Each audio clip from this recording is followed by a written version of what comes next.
Good evening, everybody. Good evening once again. Thank you very much. It was wonderful to do that gongyo with you all. And I couldn't help feeling how pleased Nichiren Daishonin and all the Buddhas of the universe must have been to have felt that gongyo in their lives, which they no doubt did, just as the Gosho teaches. So today, as you know, we're going to study together the Gosho called The True Entity of Life, an extremely important Gosho because it really summarizes a great deal of what you find in the two most important theses of Nichiren Daishonin, which are the true object of worship and the opening of the eyes.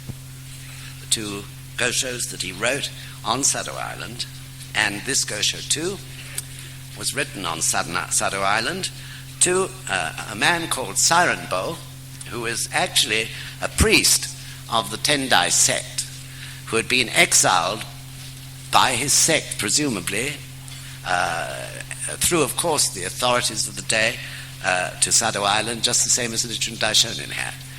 We don't know exactly why he was exiled there, but I rather guess, since he was so enthusiastic to learn Nichiren Daishonin's teachings, he probably felt that somehow or other there was something missing in the teachings of the Tendai sect, and indeed in Buddhism as it was being taught that day.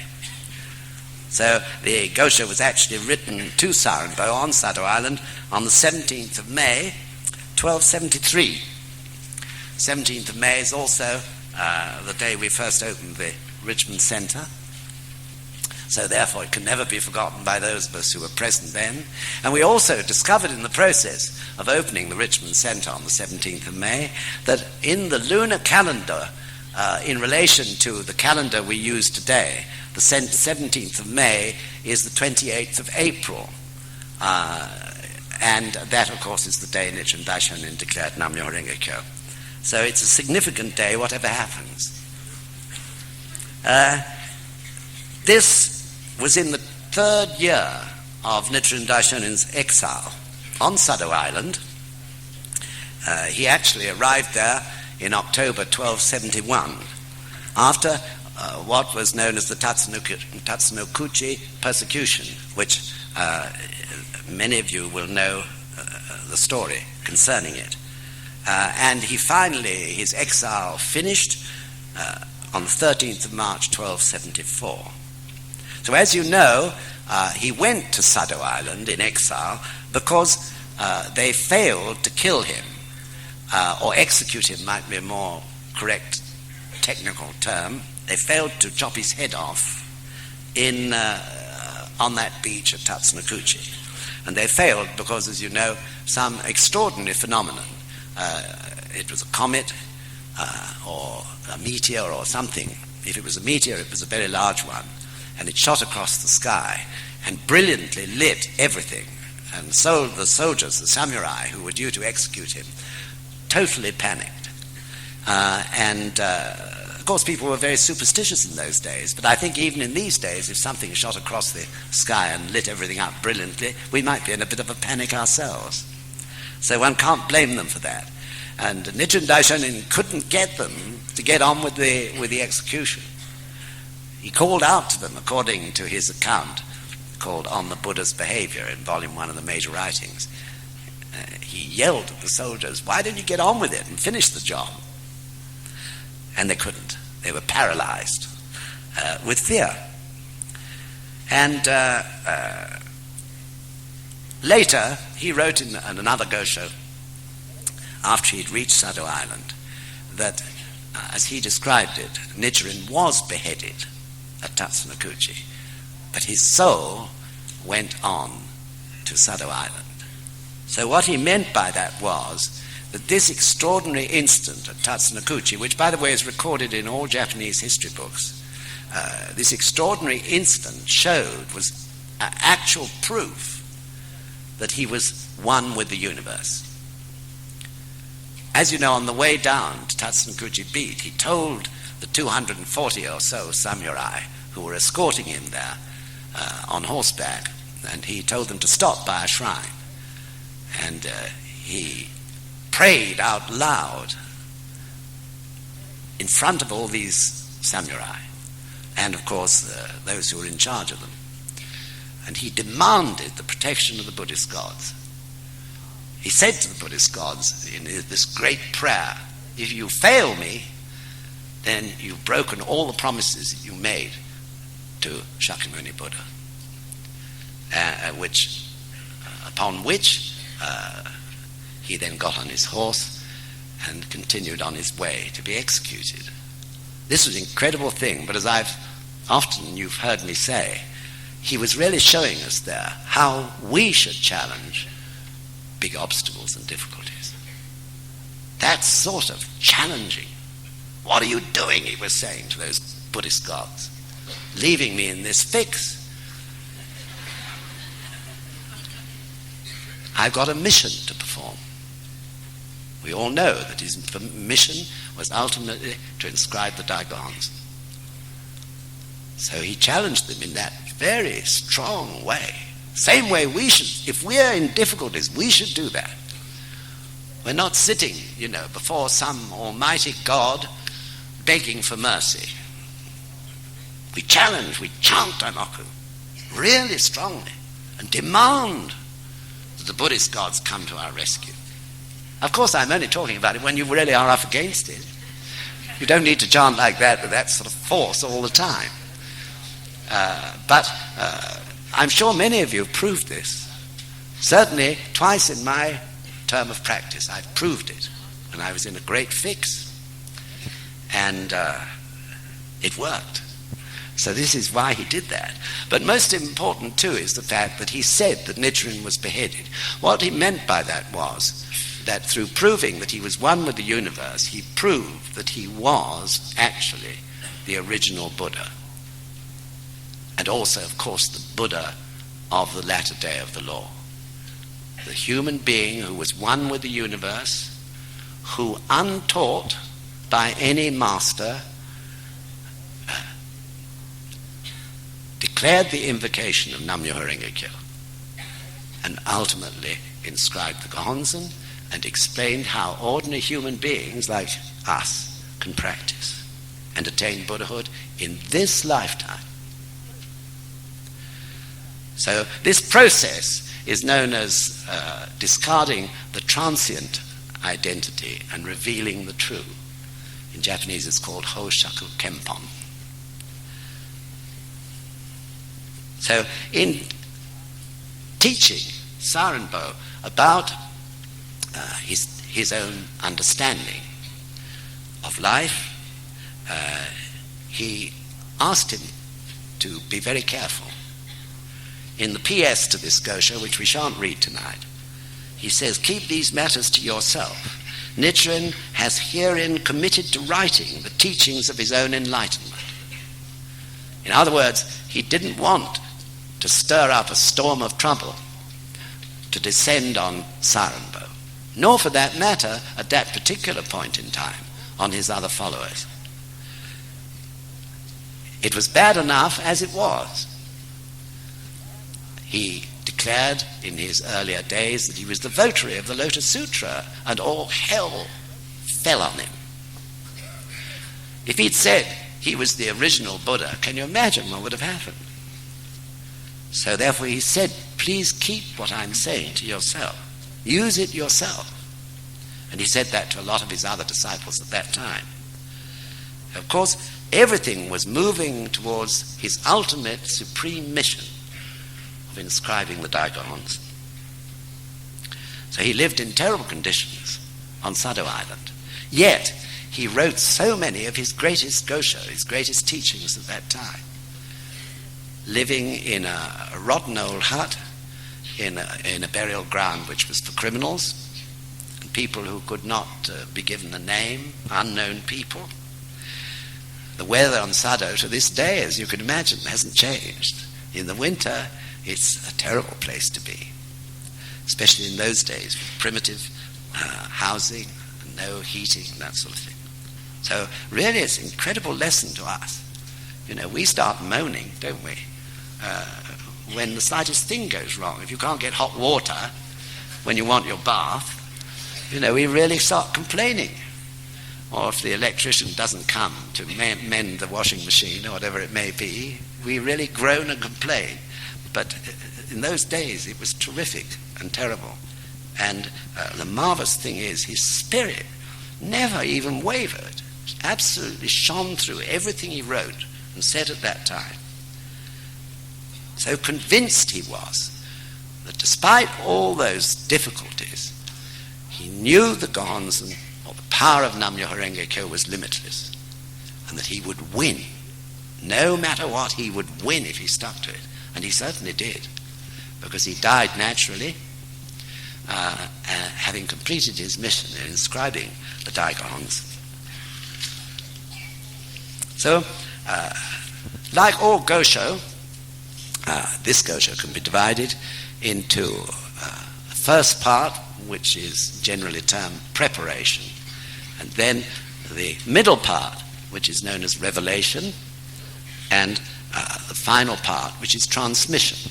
How the teachings can be transmitted to future generations, or something to do with the passing or transmitting of the message of that Gosho is found in the last part. So preparation is often quite long, and it's a good lesson for us. We're often terribly bad at preparing people with what we're going to say. I guess you've noticed it. Maybe you've spotted it in your own life, or you've certainly spotted it in other people who suddenly start talking about something you haven't got a clue what they're talking about. And you say, hold on a moment, wait a minute, what is this you're saying to me? Nichiren Daishonin never caused us to say that, because he's really prepared the way all the way, as all Buddhas have.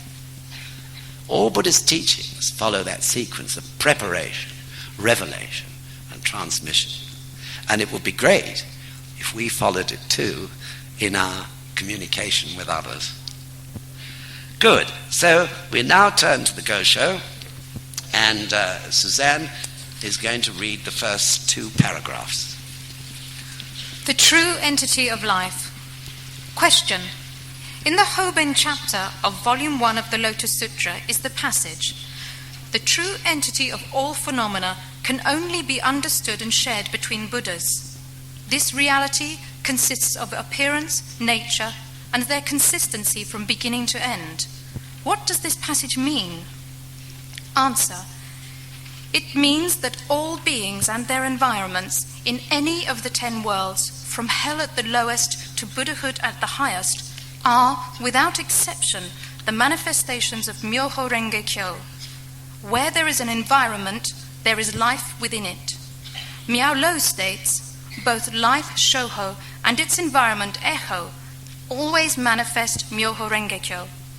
He also states, the true entity is invariably revealed in all phenomena, and all phenomena invariably possess the 10 factors.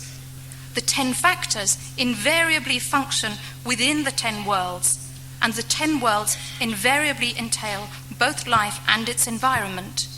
And both the life and environment of hell exist within the life of Buddha.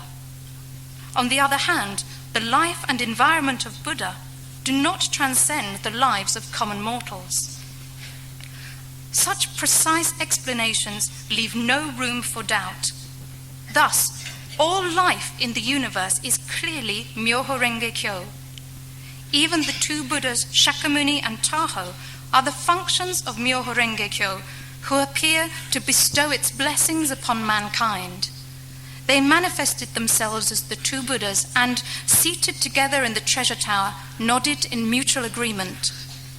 I don't know about you, but I find just even reading this first paragraph makes me very moved. It's difficult perhaps to say why, because it's quite complicated, isn't it? And rather difficult to understand. Yet somehow it's so moving, because he's talking in such a calm way about everything to do with life. So I hope when you got a bit of time in the next couple of days, you might decide just to read it again on your own. In fact, it covers some of the greatest Buddhist principles, which describe what I call the mechanics of life, how life works and ticks. It's an amazing thing in such a few lines. So the true entity, of course, you understand right from the beginning. The true entity of life is Myoho Renge Kyo. That's very clear, I think. The mystic law, as we call it sometimes, of Nam-myoho Renge Kyo. And in that paragraph, you also see the mention of what is called Ichinen Sanzen, 3,000 realms or states in every moment of existence, Ichinen Sanzen. And you also find in it what is called in Japanese Eshofuni, which is the inseparability of ourselves, our own lives, and the environment which surrounds us. That everything we do, say, think, somehow or other affects everything around us along the link of life which exists between us and all living beings. And then he also talks about the two Buddhas. Down at the end of that paragraph, even the two Buddhas, Shakyamuni and Taho, are the functions of Myoho Renge Kyo, who appeared to bestow its blessings upon mankind.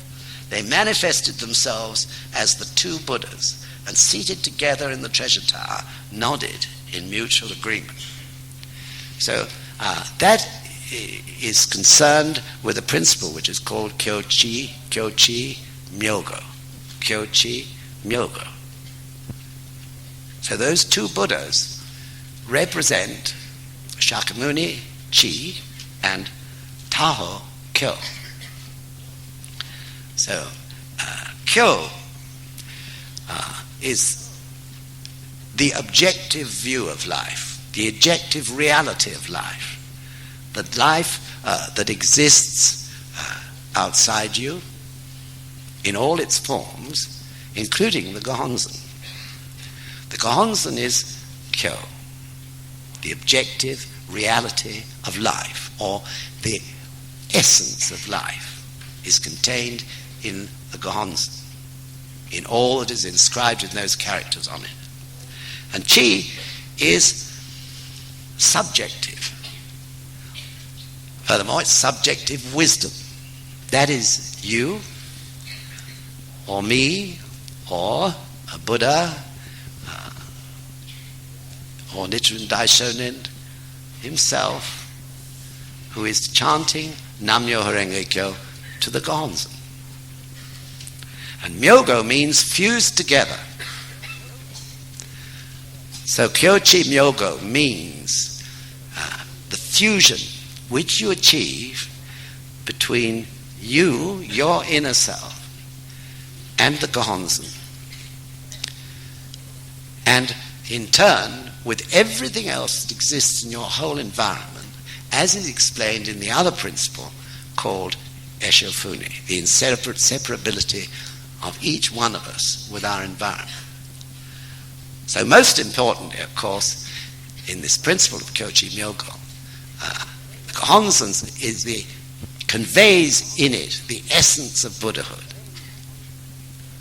So we fuse with that Gohonzon, with our own beings, and as a result, we discover that Buddhahood actually exists in us, and that what is on the Gohonzon is just a reflection of that fact. It takes time, of course, and we need proof and so on to discover this. So the Gohonzon contains on it, either side of Nam-myoho Renge Kyo, Shakyamuni Buddha and Taho Buddha. Shakyamuni, who is the first recorded Buddha, and Taho, who is a legendary Buddha. But Taho represents that objective reality, and Shakyamuni represents the subjective wisdom. And the two not in agreement. They're fused together. It's a lovely thought, isn't it? Like Suzanne and I sort of bowing to each other. Fused and in total agreement about Buddhism and Buddhahood.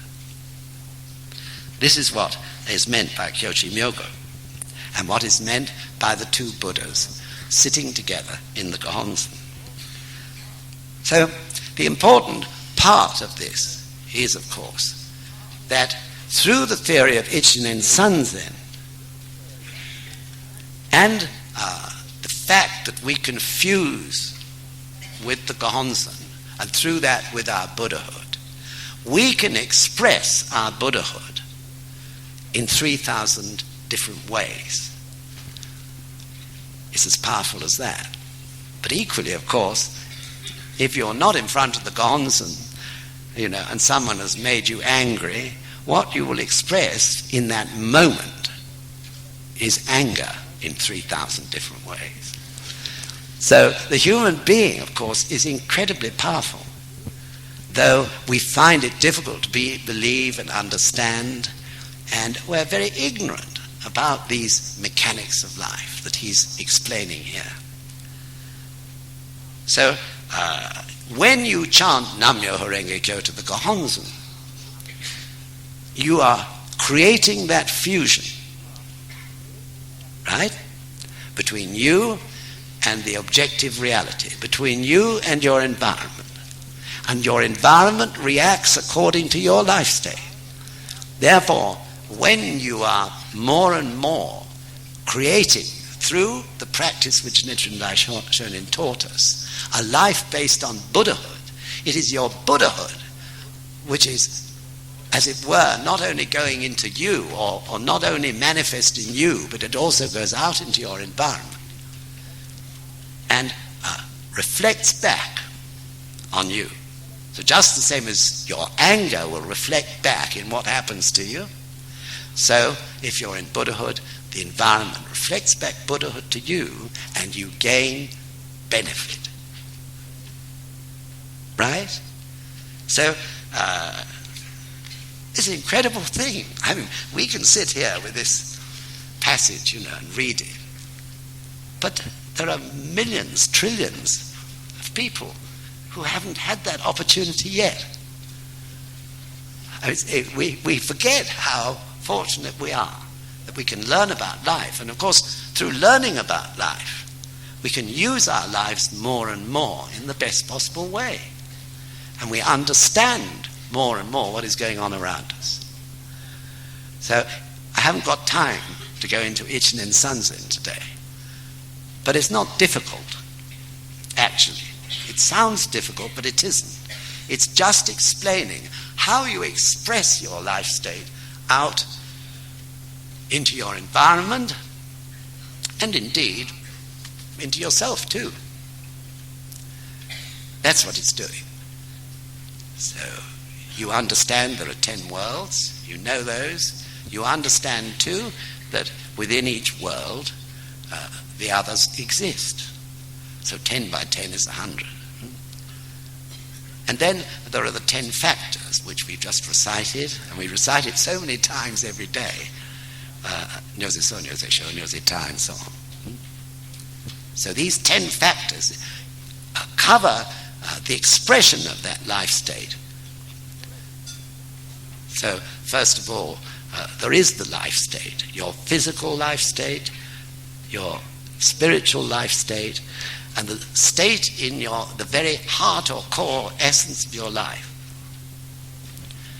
And then that life state has power.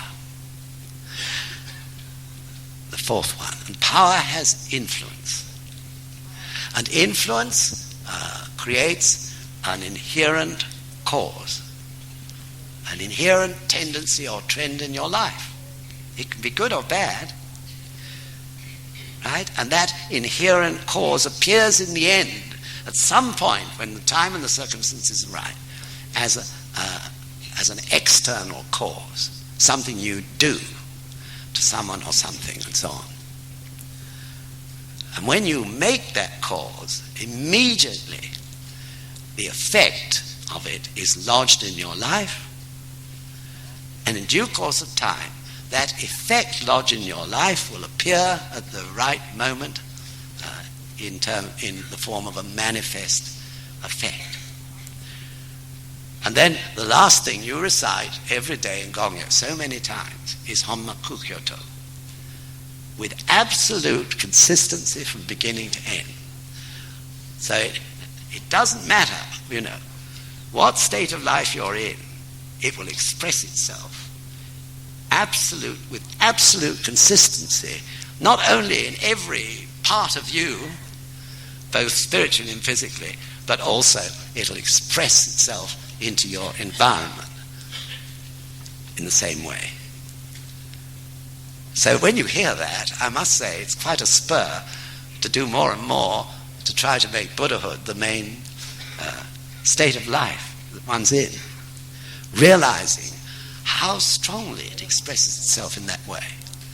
And so then that makes 1,000. There are 10 factors. We already reached 100. So 1,000 by now. And that expression of the life state is in 3 different realms. Firstly, the realm of yourself. Secondly, the realm of society, amongst the people that you live with, or who are in your neighborhood and community. And then the land itself. So this can easily be forgotten, the land itself. So a farmer in Buddhahood is going to create a fantastic, rich and wonderful farm, because his Buddhahood is expressed in that way. His wisdom is working. He sows his seeds at exactly the right moment, and so on. So, with consistency from beginning to end, you express that life state in those 3 realms, which makes it 3 by 1,000, 3,000. So this is in every moment of existence. It's an incredible thought, isn't it? In every moment, not even seconds or minutes, moments, you're expressing your life state in that way. It's colossal, isn't it? But we can't grasp it so easily. It's colossal. This is why Buddhism puts the emphasis on ichinen. Whatever we strongly wish in our hearts, if we chant Nam-myoho Renge-kyo, which immediately, as Nichiren Daishonin taught, activates Buddhahood in your life. You can't chant Nam-myoho Renge-kyo sincerely without Buddhahood being manifest in your life. So, what you pray for is so powerful. But the problem is, isn't it, that we tend to start saying, especially when it's a difficult problem, oh, I don't think this will solve that. I mean, that's the problem, isn't it, of our karma. These doubts that whittle down the strength and power of that prayer. Anyway, that is what he's, in rather few words, that is what he's describing in this wonderful first paragraph. So if you've got time when you get home, or tomorrow or the next day or the weekend or something, please do read it through again. And you can discern then all these various principles being described, the mechanics of life itself. Okay, let's move on now to the next paragraph. No one but Nichiren has ever revealed these teachings. Tiantai, Miaolo, and Dengyo knew in their hearts, but did not declare them aloud. There was reason for their silence. The Buddha had not yet entrusted them with this mission. The time had not yet come, and they had not been the Buddha's disciples from ages past. No one but Jogyo, Muhengyo, and the other leaders of the Bodhisattvas of the earth can appear during the first 500 years of the latter day to spread the law of Myoho Renge-kyo. Only they are qualified to inscribe the object of worship which physically manifests the ceremony of the 2 Buddhas seated together in the treasure tower. This is because both the law and the object of worship are the reality of Ichinen Sanzen revealed in the Juryo chapter of the Essential Teaching. So Nichiren Daishonin says there, they had not been the Buddha's disciples from ages past. What he's referring to there is the story of the treasure tower in the Lotus Sutra, in which from this place where Shakyamuni, in this fantastic treasure tower, which represents life itself, and Shakyamuni is sitting there with Tahoe, and he looks out, and all his disciples are grouped round, probably hundreds of them. And he says, who is going to teach the great law in the dreaded age of Mappo? The age that we live in now, the dreaded age of Mappo. This was 3,000 years or more ago, he said this, in the dreaded age of Mappo. And all his disciples said, I will, with enthusiasm, of course. And he had to say to them, I'm sorry, chums. You haven't got a chance. Really, he didn't say it quite like that. But he said to them, you're just not strong enough, tough enough to put up with what you'll be up against in the age of Mappo. And as he said that, out of the earth, hundreds of thousands of people appeared. And to the astonishment and chagrin of his disciples, he said to them, these are the people who will teach the great law in the dreaded age of Mappo, words to that effect. And of course, the Lotus Sutra goes on to say that there were as many as the grains of sand of, I think it's 10,000 Ganges rivers. Well, that's not a mathematical thing. What it meant was it was a huge number of people. And they were the people who he said would teach the law. So as you read the Gosho more and other Goshos, gradually we come to understand that we must be those Bodhisattvas who have appeared out of the earth to teach the law in the dreaded age of Mappo. All of you here were, as it were, in that prediction which Shakyamuni made. So when we chant Daimoku and do Gongyo to the Gohonzon, we are exactly in the same position. The Gohonzon is the treasure tower. We are around it, chanting Daimoku and doing Gongyo, exactly as Shakyamuni described in his predictions in the Lotus Sutra. It's incredible, isn't it?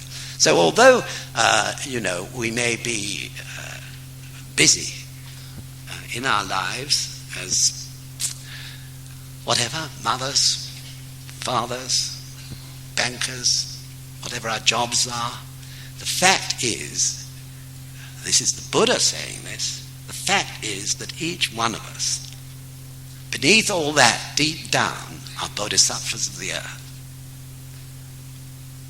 So sometimes we may not like the idea of being a bodhisattva of the earth. It can't be helped.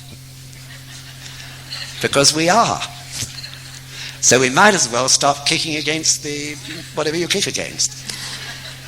We are. And of course, in fact, the discovery that we can get so much happiness out of practice, which everyone does if they persevere, get so much happiness about teaching others about Buddhism, get so much happiness because we find we can start to change our unhappy karma and so on and so forth. We realize, that we are deep down bodhisattvas of the earth. However much we might try to ignore it, might have tried to ignore it earlier on. So this is an incredible thing, with an incredible mission to spread the great law in the dreaded age of Mappo, and to establish it, Kosen Rufu, so that its flow would never cease. That is the, if you like, edict, if you like, to the Bodhisattvas of the earth, as expounded in the Lotus Sutra, to never allow its flow to cease, ever. and that it should go on for 10,000 years and beyond into eternity. This is our mission. And we're some of the first. Lots more got to follow, and probably we again will come back and continue. It's quite a thought. But it's an extraordinary mission. And I'm going to talk about that a little bit more as we go on with this lecture. I think that's really the main point that I wanted to mention there. When he says at the end, this is because both the law and the object of worship are the reality of Ichinen Sanzen revealed in the Juryo chapter of the essential teaching, are the reality of Ichinen Sanzen. Ichinen Sanzen is the reality of our lives, how our lives work, as I've explained. So in other words, the Gohonzon is nowhere else but within our own lives. We have to struggle to stop thinking the Gohonzon is some sort of god or magic totem or Aladdin's lamp, something outside us. Gohonzon, Nichiren Daishonin said, is nowhere else but within us. The Gohonzon which Nichiren Daishonin inscribed was a most wonderful and treasured means of discovering that actually Buddhahood exists. The Gohonzon exists here, nowhere else but here. So Nichiren Daishonin said in that very first Gosho of the major writings that if we polish our mirror, the mirror of our lives, then more and more as we chant Nam-myoho Renge Kyo to the Gohonzon, we can see our own Buddhahood. The Gohonzon is a mirror that we keep in front of us to constantly remind us. So those of you who haven't got Gohonzon yet, don't worry. You have a vision of the Gohonzon because you chant the Gohonzon maybe at Richmond or at Taplow Court or in a friend's house and at district meetings and so on. That is your life. That was a famous television program, wasn't it? But please remember that. Please remember that.